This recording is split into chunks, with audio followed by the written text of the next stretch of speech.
ପୁଣି 13 ଜିଲ୍ଲାକୁ ସତର୍କ।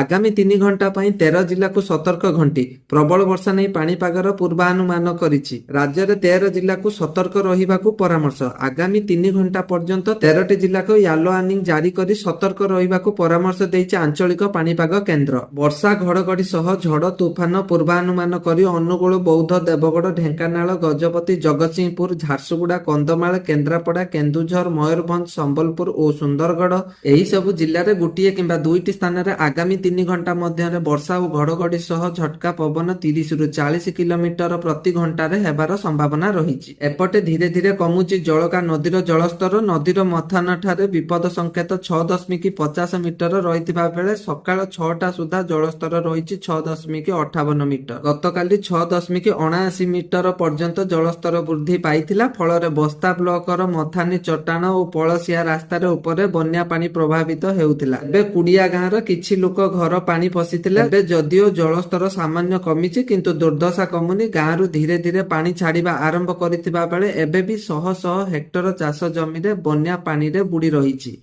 ନିଷ୍କାସନର ବ୍ୟବସ୍ଥା ନଥିବାରୁ ଏବଂ ନୟନଜୋରି ଅବରୋଧ ହୋଇଥିବାରୁ ପାଣି ଛାଡ଼ିବା ପାଇଁ ଆହୁରି 3ରୁ 4 ଦିନ ସମୟ ଲାଗିପାରେ ବୋଲି ଆଶଙ୍କା କରାଯାଉଛି, ଯାହା ଫଳରେ ଚାଷ ସମ୍ପୂର୍ଣ୍ଣ କ୍ଷତିଗ୍ରସ୍ତ ହେବାର ଆଶଙ୍କା କରିଛନ୍ତି ଚାଷୀ।